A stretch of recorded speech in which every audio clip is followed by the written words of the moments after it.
메시지 3번 개요조감 제목 믿음을 지킴 디모데후서 4장 7절에서 나는 선한 싸움을 싸웠고 달려야 할 길을 다 달렸으며 믿음을 지켰습니다 라고 하였는데, 지난 메시지 1번에서는 선한 싸움을 싸움에 대하여 다루었고, 메시지 2번에서는 달려야 할 길을 다 달림에 대하여 다루었으며, 이번 메시지 3번은 믿음을 지킴에 대한 것으로서 믿음의 두 방면인 객관적인 믿음과 주관적인 믿음에 대하여 보게 될 것인데, 저 자신이 그동안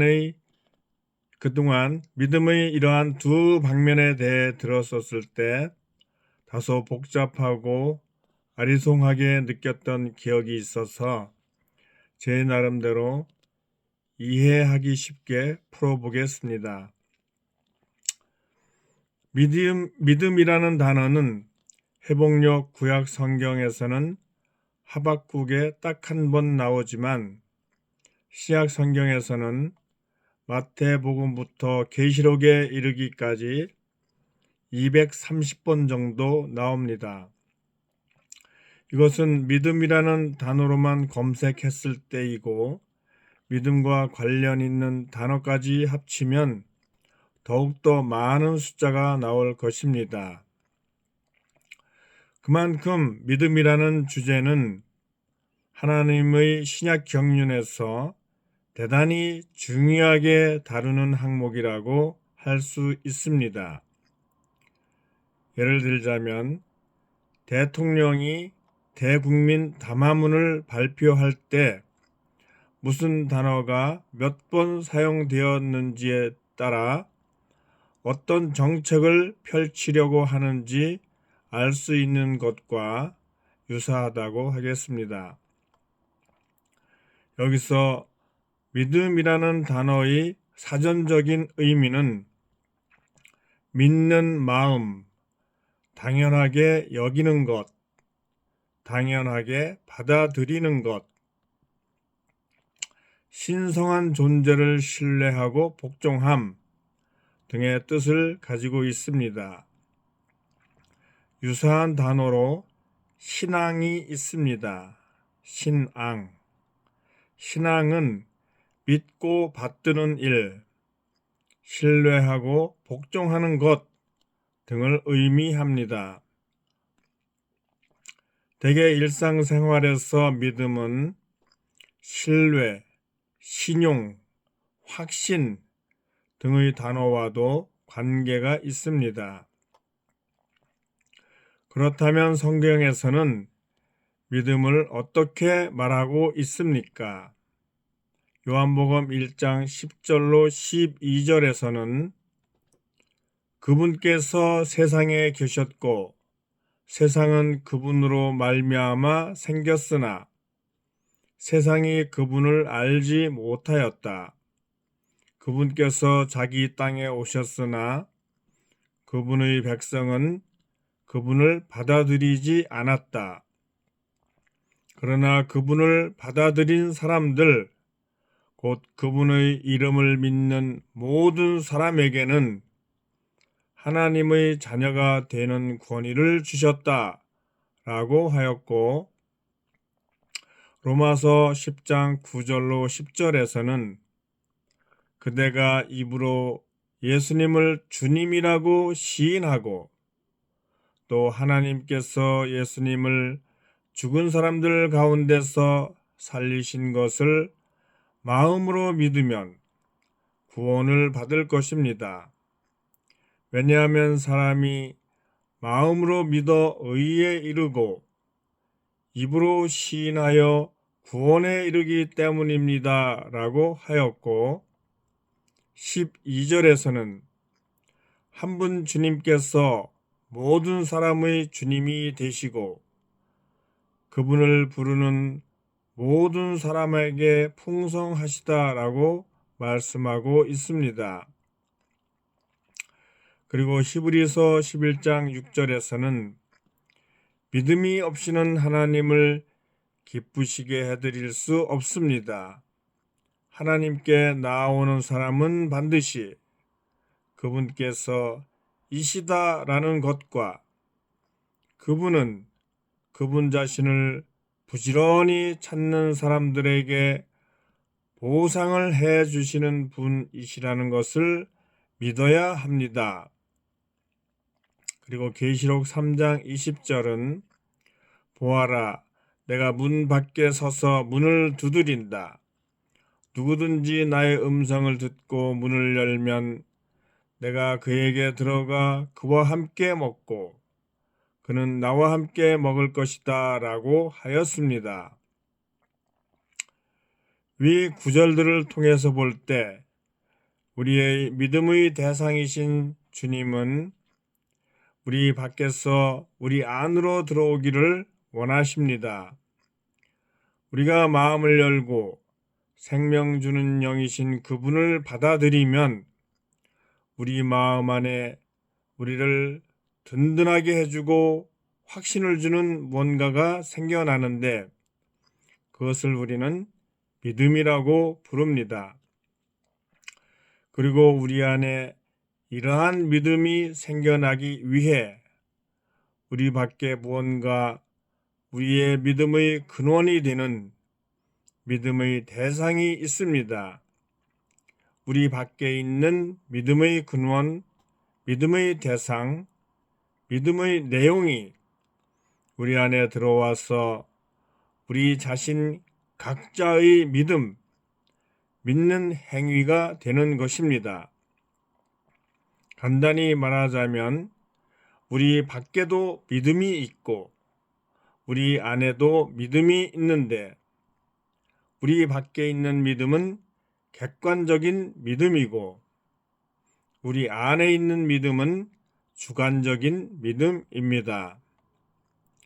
객관적이라는 것은 아직 우리 자신의 체험이나 적용이 되기 이전의 상태를 말하고 주관적이라는 것은 우리 자신의 체험이 되고 우리에게 적용이 되는 것을 말합니다. 우리 밖에 계시는 우리의 하나님은 측량할 수 없는 풍성과 능력과 권위를 가진 분이시기 때문에 우리가 그분 자신을 그리고 그분의 풍성을 우리 안에 얼마나 많이 받아들이는지 여부가 우리 믿음이 얼마나 강하고 풍성하고 흔들림이 없는지를 결정해 줍니다.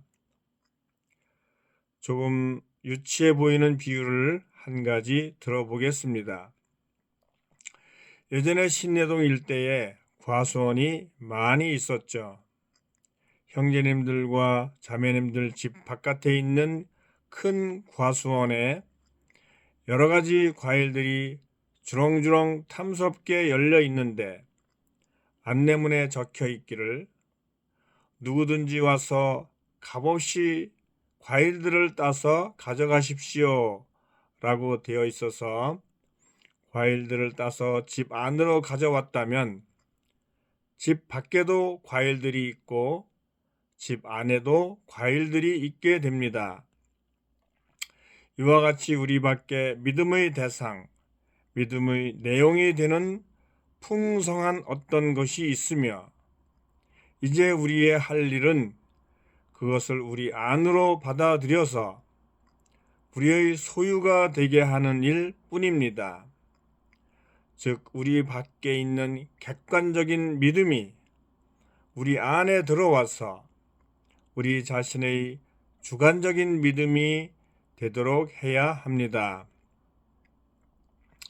로마 숫자 1번에서 말하듯이 신약에서 믿음은 객관적이며 또한 주관적입니다.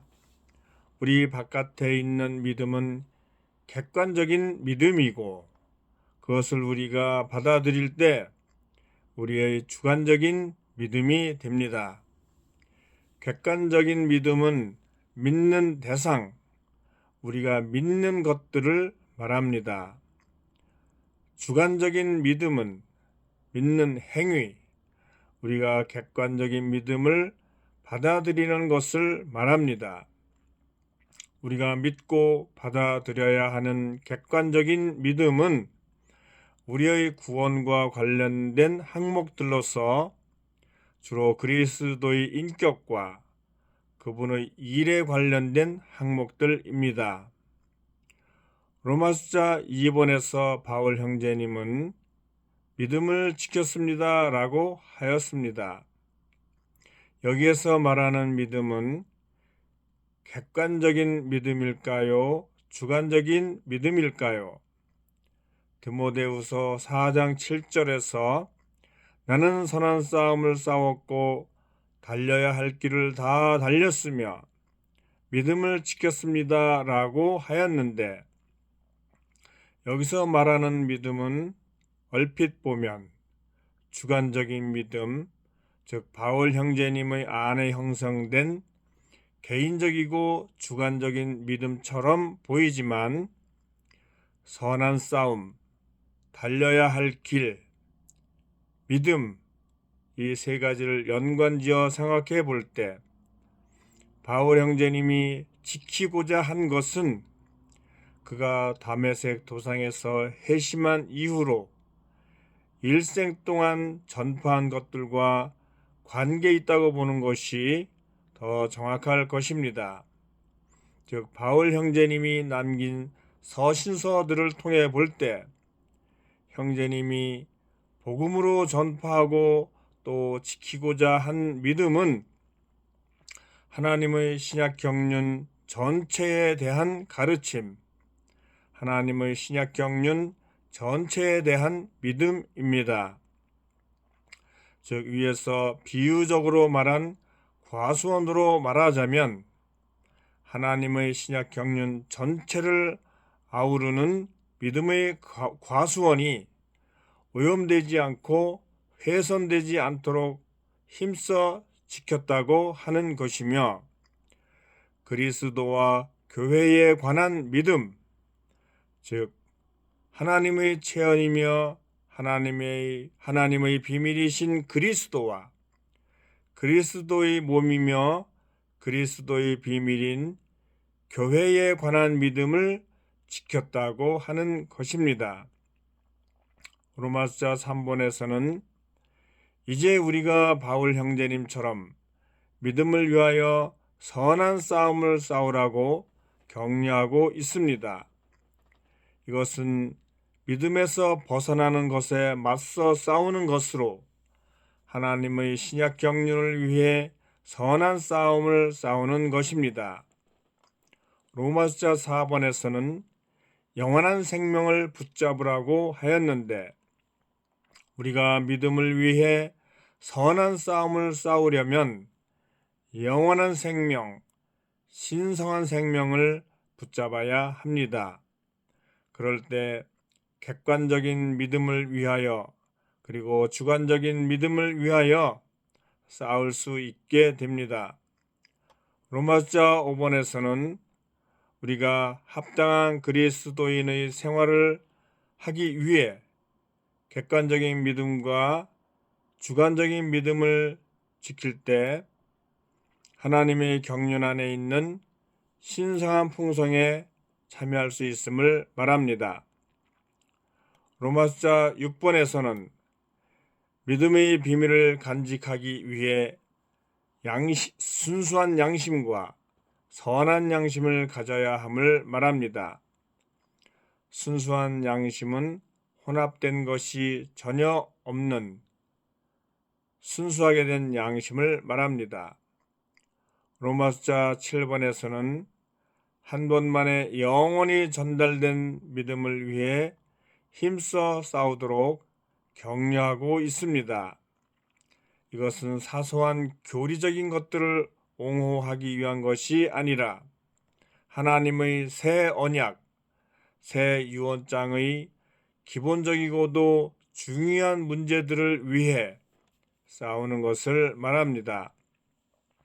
즉 삼일 하나님, 하나님이 육체가 되심, 우리의 죄들 때문에 십자가에 죽으심으로 구속을 이루심, 부활하여 생명 주는 영이 되시고 우리 안에 들어오셔서 우리의 생명이 되심, 그리고 다시 오셔서 신부를 얻으실 것임 등의 기본 진리들로 구성된 믿음을 위해 싸워야 합니다. 로마 숫자 8번에서 우리 모두가 객관적인 믿음에서 하나에 이르러야 한다고 말합니다.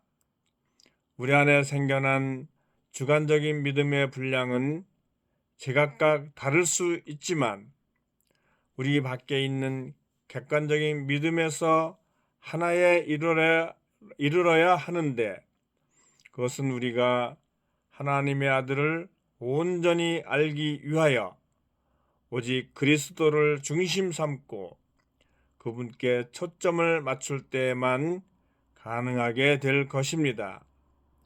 그리고 그렇게 하는데 매우 유용한 수단 중 하나는 회복력 성경과 라이프 스터디를 비롯한 사역의 메시지를 추구하고 누리고 적용하는 것입니다.